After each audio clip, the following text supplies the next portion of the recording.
연탄길 이후에 또 요즘에는 어떤 작업? 네.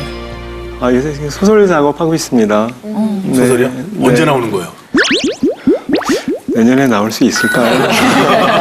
아, 그게 오래 걸리죠? 네. 요즘에는 또 그림도 하신다고. 뭐, 저 마음대로 그리고 있습니다. 되게 부끄러워하십니다. 이게 수줍어하시는 수줍어하시고. 분이신데 어떤 말씀으로 저희의 마음을 또 우리 사회를 위로해 주실까요? 저를 청하겠습니다. 축의금 13,000원 철환이에게. 철환아, 나 형주다. 나 대신 아내가 간다. 가난한 아내의 눈동자에 내 모습도 담아보낸다. 하루를 벌어 하루를 먹고 사는 리아카 사과 장사이기에 이 좋은 날 너와 함께 할 수 없어 마음 아프다. 어제는 아침부터 밤 12시까지 사과를 팔았다. 온종일 추위와 싸운 돈이 13,000원이다. 하지만 힘들다는 생각은 들지 않는다. 아지랑이 피어오르던 날 흙속을 뚫고 나오는 푸른 새싹을 바라보며 너와 함께 희망을 노래했던 시절이 내겐 있으니까. 눈물을 글썽이며 이 글을 쓰고 있지만 마음은 기쁘다. 아내 손에 사과 한 봉지 들려보낸다. 지난밤 노란 백열등 아래서 제일로 예쁜 놈들만 골라냈다. 신혼여행 가서 먹어라. 오늘은 너의 날이다. 이 좋은 날 너와 함께 할 수 없음을 마음 아파해다오. 나는 항상 너와 함께 있다. 해남에서 형주가. 마음이 어떡하지? 언짢네. 오래전 제 결혼식 날 제 친구가 저에게 보낸 편지입니다.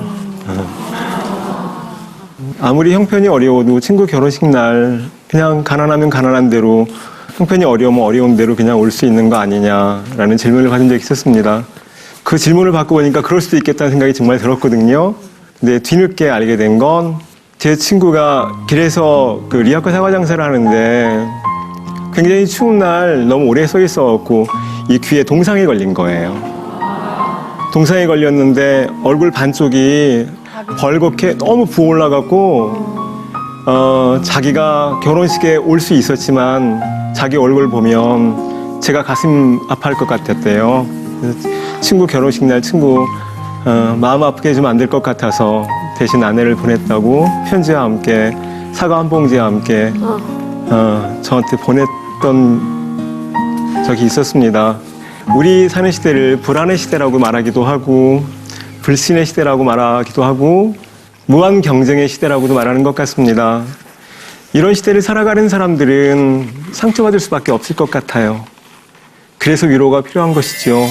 그런데 친구의 손을 따뜻하게 잡아주고 또 등을 토닥여주는 것, 그것도 멋진 위로겠지만 문제점들에 대해서 함께 고민해주고 방향을 모색하는 것 또한 멋진 위로가 될 거라고 저는 생각했습니다. 너를 도저히 이해할 수 없어 라고 말하지 말자라고 제목을 정했는데요. 저도 가끔씩 제 아이들한테 하는 말입니다. 제 아내한테도 한 적이 있고요. 근데 그 말이 쉽게 해서는 안 된다는 생각이 들었습니다. 지금 판다 한 마리가 있습니다. 저 판다는요, 눈만 내리면 나무 위로 올라가거든요. 산골에 눈이 일주일 열흘 동안 내리면 일주일 열흘 동안 아무것도 먹지 않고 나무 위에 올라가 있습니다. 저 옆을 지나가던 다른 친구들이 너무 미련해 보인 거예요. 왜 아무것도 먹지 않고 저렇게 나무 위만 올라가 있는가?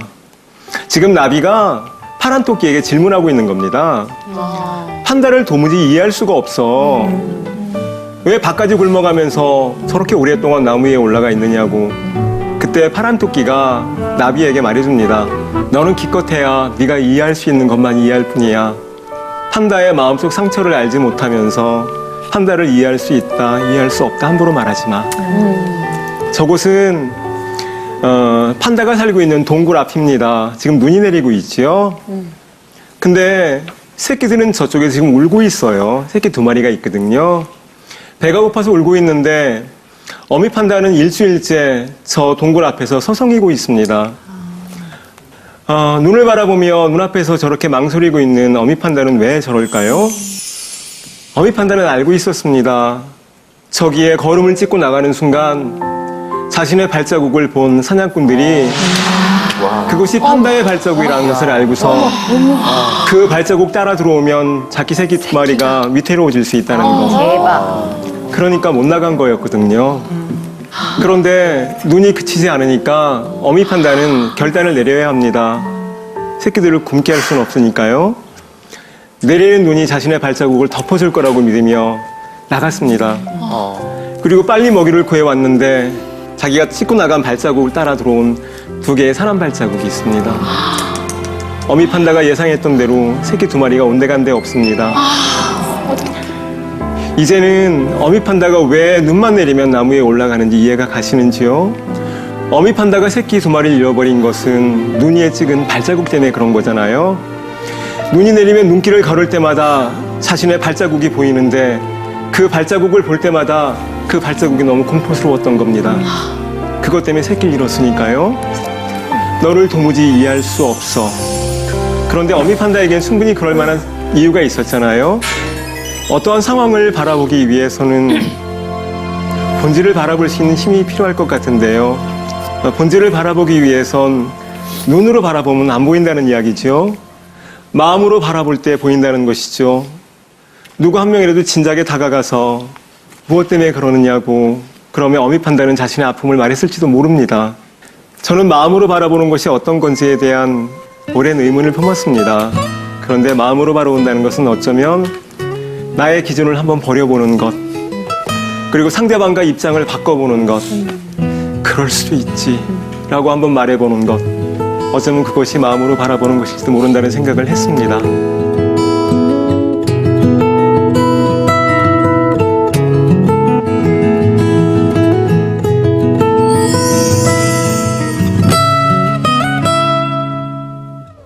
재능은 머리에 기억되고 배려는 가슴에 기억된다.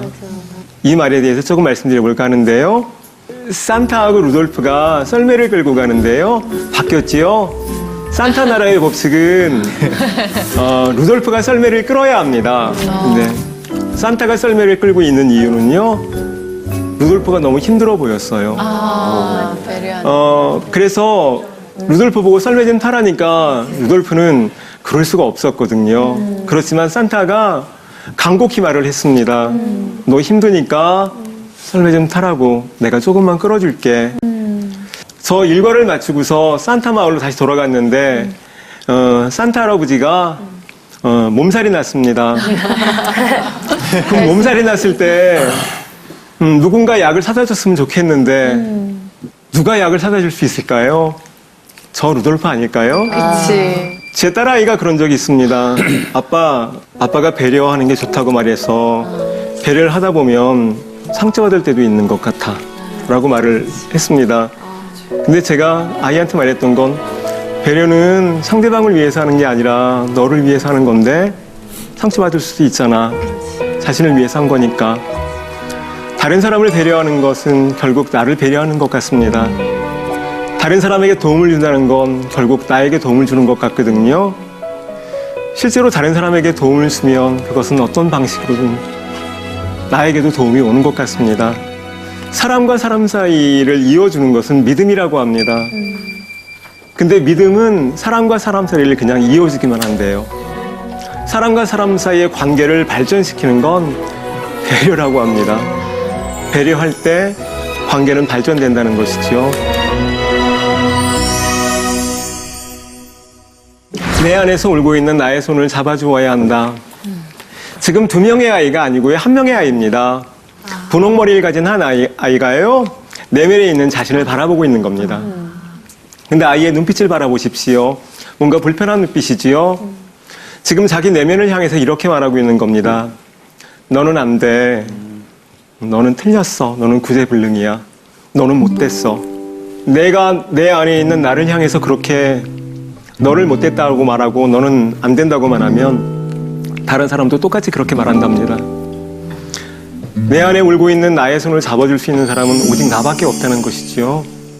지금 내 모습이 못마땅해도 언젠간 나아질 거라고 믿고, 지금 내게 아픔이 있다 해도 그 아픔 또한 지나갈 거라고 믿고, 지금 내 눈앞에 도저히 넘을 수 없을 것 같은 벽이 있다 해도 언젠가 그 벽을 넘을 수 있을 거라고 믿는 것이죠. 저희 동네에 있는 나무를 그려본 건데요. 저 나무가 수령이 800년입니다. 저 나무가 800년을 견뎌온 힘은 무엇일까요? 저 나무의 저력일까요? 그렇게 말할 수도 있겠지만 저 나무에 지지대를 받쳐준 사람들이 있었습니다. 우리는 큰 나무가 되어야 하지만 때로는 큰 나무들을 위해서 저렇게 지지대를 세워줄 수도 있어야 한다는 것이죠. 내가 저렇게 지지대를 세워주면 또 다른 누군가가 내게로 다가와서 나를 위해서도 저렇게 튼튼하게 지지대를 세워줄 수 있다는 것이지요. 오래전 얘기인데요. 제가 한 여성을 소개받은 적이 있었습니다. 정말 마음에 들었거든요. 그런데 제 친구가 기분이 좋아갖고 그 레스토랑에서 그랜드 피아노가 하나 있었어요. 거기서 피아노 연주까지 해줬습니다. 앞머리를 치렁치렁 늘어뜨린 미소년 같은 남자가 쇼팽의 야성곡을 연주할 때 그 상황이 어떻게 될지 짐작가시나요? 짐작가시죠? 네. 그는 저를 위해서 지대를 세워주고 싶어 했는데 그가 큰 나무가 되고 말았습니다. 제 앞에 있는 여성이 홀딱 마음을 뺏겼어요. 근데 그것도 모르고 베토벤의 월광까지 또 한 곡 연주했습니다. 세기를 거는. 친구한테 내색하지 않았지만 마음은 아팠습니다. 그런데도 괜찮았던 이유는 그땐 제가 그 뜻의 의미를 정확히 알지 못했지만 우리의 삶은 기쁨과 슬픔으로 깊어진다는 거, 삶은 빛과 어둠으로 깊어진다는 거, 막연하게나마 그런 것을 그때 알았던 것 같습니다. 우리들은 누군가 저 나무에게 다가와 저 나무를 의뢰했던 것처럼 또 다른 누군가를 위로했을 때 그것이 어쩌면 우리 스스로를 위로하는 것이 아닌가, 저는 그렇게 생각해 보았습니다. 감사합니다.